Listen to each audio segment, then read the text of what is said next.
A cancer patient got his voice back, literally, thanks to a rare voice box transplant. 59-year-old Marty Keedian is just the third patient in the United States and the first with cancer to undergo a transplant with a donated larynx. He's part of a clinical trial at the Mayo Clinic in Arizona. Now, there is some controversy surrounding larynx transplants because people can survive without a larynx. So some question whether a procedure requiring anti-rejection drugs that suppress the immune system is worth the risk.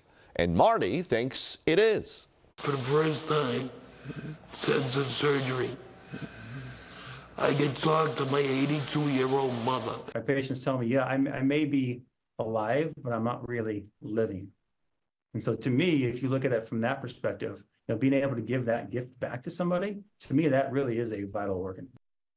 Now, it took 10 months to find a deceased donor who had a healthy enough larynx that was just the right size. And just as his doctor assured him, Marty kept his beloved Boston accent. Joining us now, the doctor you saw in the story there, Dr. David Lott, is the chair of head and neck surgery at the Mayo Clinic in Phoenix. Dr. Lott, congratulations and thanks for joining us.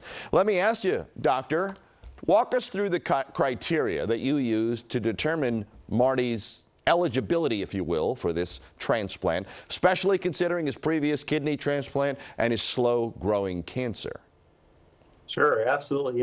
The biggest thing we look at, especially for something as rare as this type of transplantation, beyond all the medical part of it, is the patient himself or herself.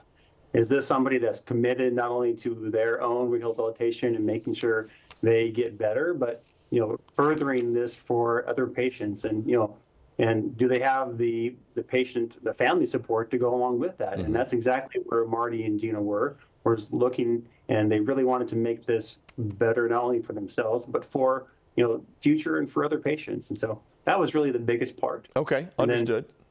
Doctor, what assurance do you have that the cancer that impacted his natural-born larynx won't impact his transplanted larynx?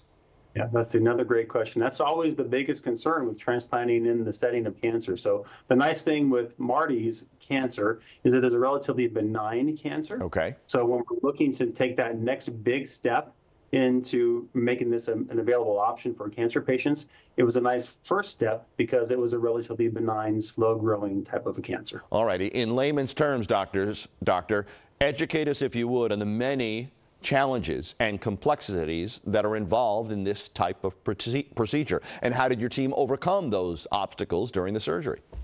Yeah. The larynx is incredibly complex. We don't think about it as complex as it is. It's more than just a voice box. You can think about it as swallowing and breathing. So the important part was to try to get those nerves to the vocal folds open and close. So we did special connections of those nerves to try to make that to work for him. Do you anticipate, doctor, or envision this procedure evolving to become a more, shall we say, common option for patients in need? That is the hope. We know what a big impact this has on people's lives. And so if this works as well as it appears to be so far, then this may be an option for a wider variety of people. But where would that evolvement take place?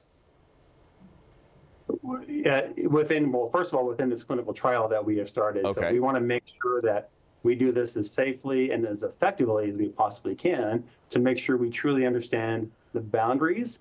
And hopefully there are no limitations, but if there are, we want to be able to responsibly communicate that with our patients. Can you share some of the insights on Marty's recovery process and the strategies, the rehabilitation strategies that are used to help him regain his ability to speak and to swallow effectively?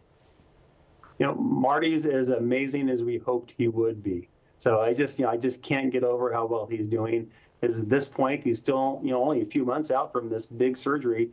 His voice is about 60% of what he says is normal for him. He's eating hamburgers and mac and cheese, and he still has a breathing tube in, but he's able to cover that and breathe around that tube even at this early point. So just absolutely outstanding, and that's a testament to his drive and he and Gina's support of him. How soon before that tube can be removed and he is 100%, if he ever will be, to where he was years ago?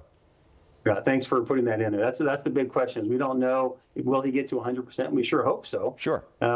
We tell people it's about a year for the nerves to really start working and start getting to the point where we have a better understanding of where that may be. So my hope is right around that year mark is where we'd expect to get that tube out for him. All right, Doc, that was fantastic. I think I've got time for one more question. Are there precautions that are taken to sort of minimize the reoccurrence of the cancer? I mean, is he still undergoing radiation? Is he still undergoing any sort of chemotherapy? Yeah, so that's our first and foremost, our biggest thing was to make sure the cancer was gone, the margins are negative. With this specific type of cancer, it is not something he needed to undergo radiation or chemotherapy for, so we are doing very close watches of that area with scans and frequent exams. All right, Doctor, again, congratulations, and our well wishes to Marty, because this is just fantastic for him, and I think he can look forward to a bright and talkative future, if you will. Absolutely. Thanks so much. Doctor. Dr. David Lott from the Mayo Clinic there in Phoenix. Thanks for being with us tonight.